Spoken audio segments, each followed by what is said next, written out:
Boa tarde a todos. Sou Renata, trabalho com o Dr. Natan na coordenação de doenças raras dentro do Ministério da Saúde, sou a coordenadora substituta. É um desafio, né, falar depois dela, da apresentação dela. Obrigada pelo convite. Eu até conversei com o pessoal da imprensa antes. A gente, enquanto Ministério da Saúde, né, e aí eu estou falando especificamente da gente, da coordenação de doenças raras, a gente gosta de participar desses eventos. Eu acho que é importante a gente ouvir como que está acontecendo lá na ponta, né, para que a gente não trabalhe com políticas públicas que sejam completamente desvinculadas do que está acontecendo na realidade. Então, a gente faz questão, toda vez que a gente recebe um convite, a gente faz questão, quando o Dr. Natan não pode estar presente, eu substituo, já tem até algumas carinhas aqui conhecidas, que eu já venho participando de vários eventos, eu estou há pouco tempo na coordenação, mas eu venho participando de vários eventos, e tem algumas coisas que eu quero pontuar, até com relação ao que você falou, não vou entrar em polêmicas aqui, tá?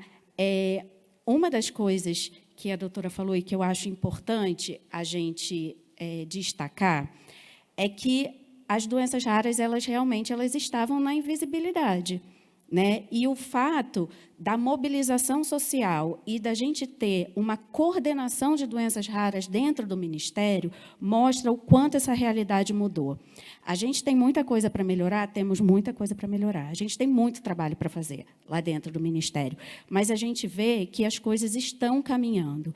E a gente ter uma coordenação específica de doenças raras é um avanço muito grande, né? E ainda mais a gente considerando o quantitativo de pessoas que possuem doenças raras. A gente sabe que, quando a gente fala das doenças especificamente, a gente está falando de uma população pequena, mas, quando a gente junta, a gente tem 13 milhões de pessoas.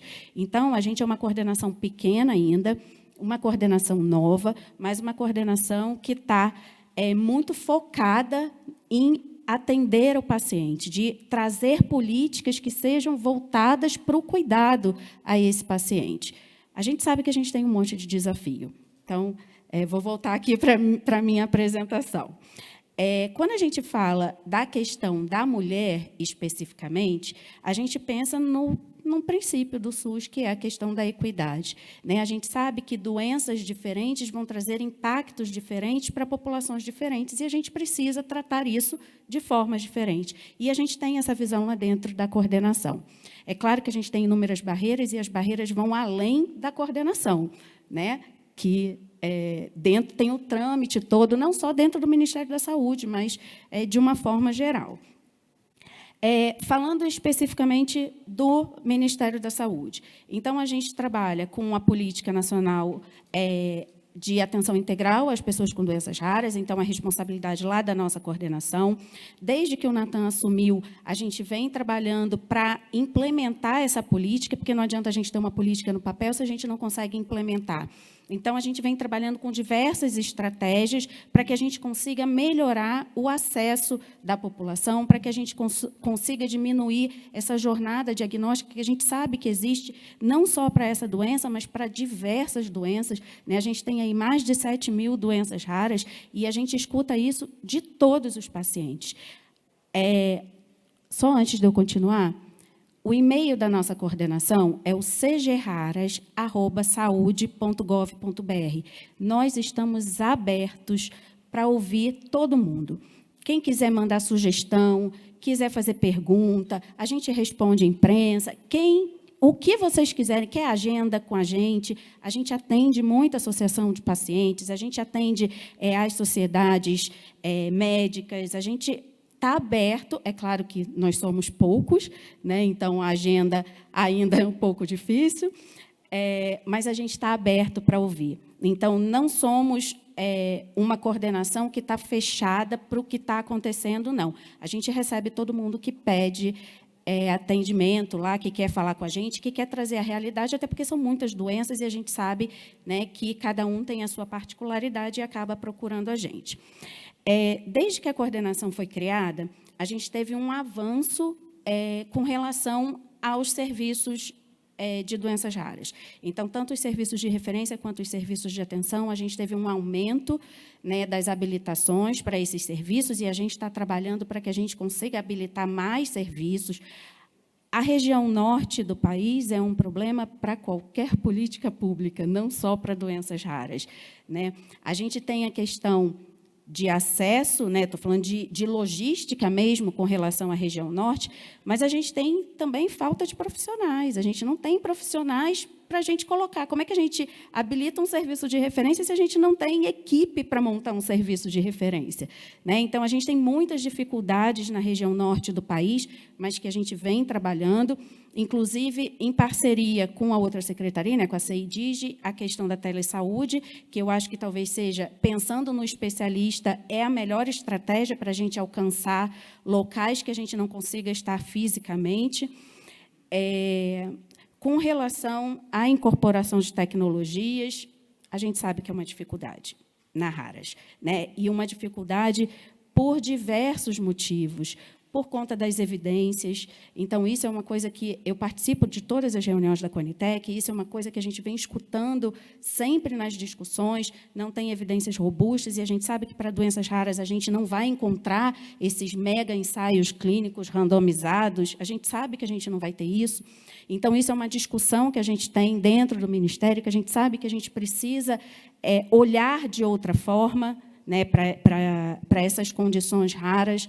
A gente tem a questão do custo, o impacto hoje, eu sei que a gente não pode falar do paciente associado a um custo, mas isso gera um custo, né? Pensando em política pública, uma nova incorporação, um novo medicamento, isso tem um impacto muito grande para o nosso orçamento.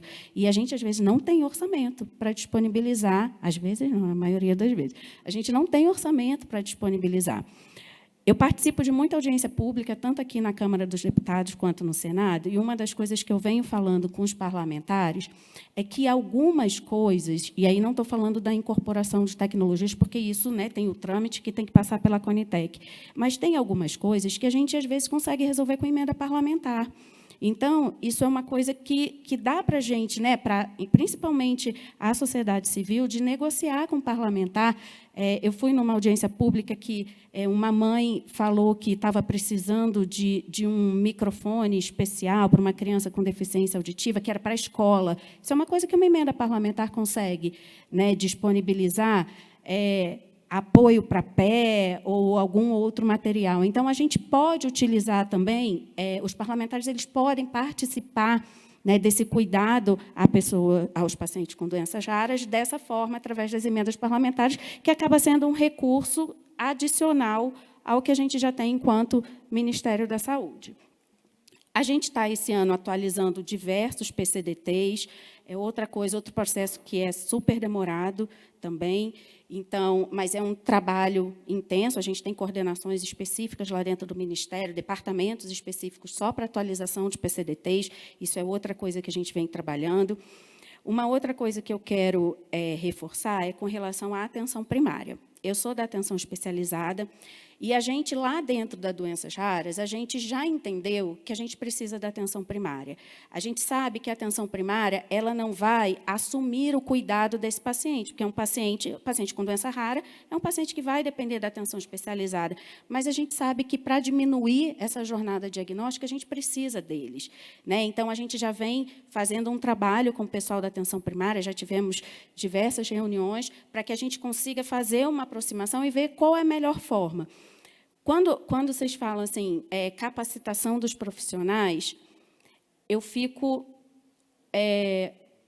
não sei qual é a palavra, eu fico preocupada, porque a gente sabe que a questão de capacitação vem sendo discutida por todos os conselhos profissionais, né, tanto os conselhos médicos, de todas as profissões, e aí, quando a gente pensa em doenças raras, a gente pensa em 7 mil doenças, né? Então, eu acho que a questão do matriciamento, a questão da telesaúde, ela é um suporte muito importante para a gente conseguir auxiliar a atenção primária nesse cuidado, né? Porque, quando a gente fala de capacitar, é muita gente que a gente tem que capacitar, e para capacitar para 7 mil doenças, eu fico imaginando os médicos, como que não vai ser a formação, já que são vocês que dão o diagnóstico, né?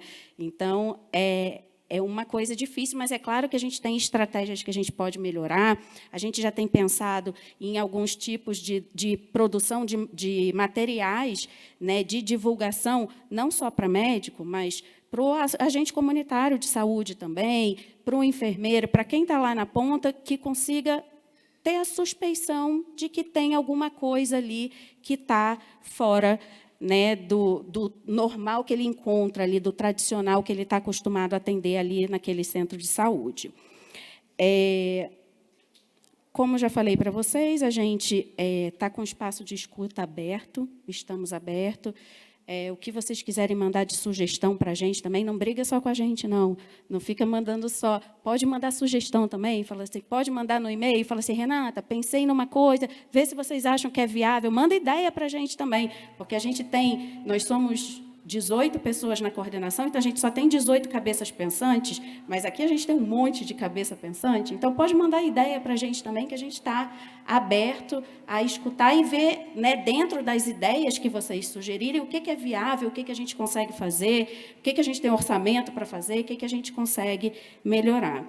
E é isso, a gente está à disposição.